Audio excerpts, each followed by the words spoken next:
Let me tell you something before you go. Whenever people come see me live, I try to say something meaningful to people. You know, I'm in the laugh business. That's my gift. That's what God gave me at birth. Your gift is the thing that you do the absolute best with the least amount of effort. I want to tell you something that can help enrich your life. It's a sure sign from God that he ain't through with you because he wakes you up in the morning. When he's done, you won't wake up no more. But as long as you're waking up, that means he has something for you that he hasn't been able to give to you for whatever the reason. I'm going to help you get to that reason a little bit quicker. I want to tell you something that I learned that changed my life. I was reading a book one time that had a quote in there from Albert Einstein. And Albert Einstein said, "Imagination is everything. It's the preview to life's coming attractions." If you think about that, that's a really, really true statement.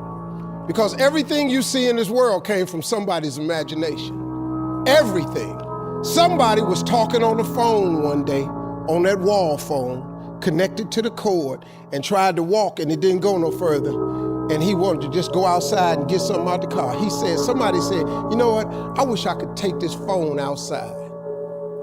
Everybody in here got a cell phone. It was in somebody's imagination.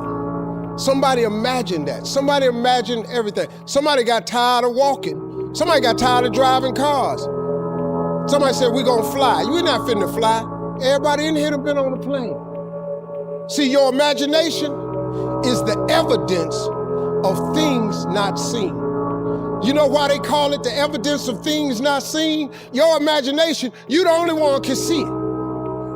You're the only one can see it. See, so all this stuff you've been imagining was not some hocus pocus. When you imagine stuff, it's actually God showing you a preview of a coming attraction he has for you. That's what your imagination is. Why do you keep imagining yourself with a second home? Because God wants you to have a second home. Why do you keep imagining yourself in a supervisory capacity on another job? Because God really wants you to have that. Why you keep dreaming of opening a business one day? That's because that's what God really got for you. And he put it in your imagination. The problem with your imagination, though, is you tell it to the wrong people. If you want to kill a big dream, tell it to a small-minded person. You can't, oh man. Think about this in your life. How many times have you had this really incredible idea and you took it to your family and your friends? You shared it with them and they shot it down. You know why they shot it down? Because they couldn't see it. Because God didn't put it in their imagination. He put it in yours. It was your evidence of things not seen. See, all this stuff you've been imagining, you ought to start working on it. Because that's what God really got for you. Your real life is in your imagination. I'm here to tell you that. You think I'm here by accident? I'm here because he put this in my imagination when I was 10.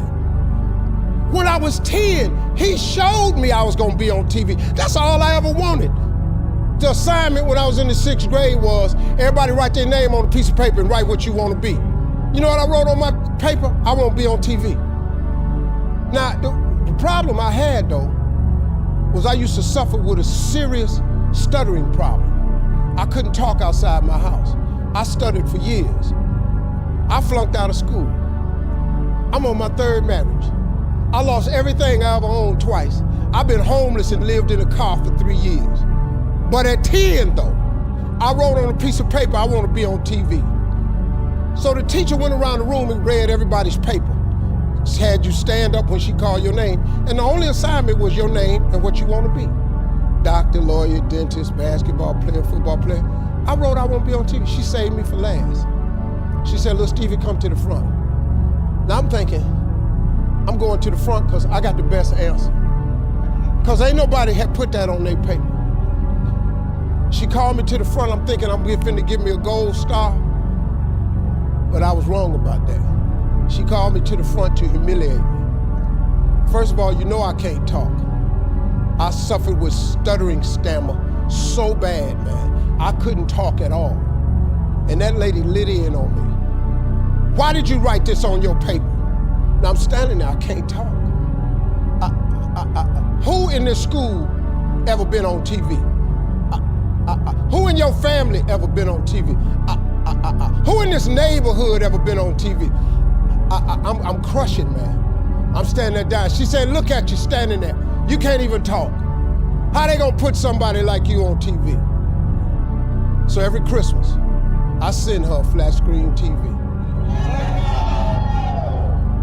Because I don't want her to miss me. I do not want her to miss not an episode of me. Because I wanted her to see what God had done for me. The fact that you couldn't see it, it wasn't for you to see. He put it in my imagination. But after 3 years of homelessness, losing everything I ever owned twice, suffering through flunking out of school, go home and cut your TV on. That little boy with the stuttering problem, he all over that TV. You can't cut your TV on. You can't cut your TV on not a day of the week, and you don't see that little boy.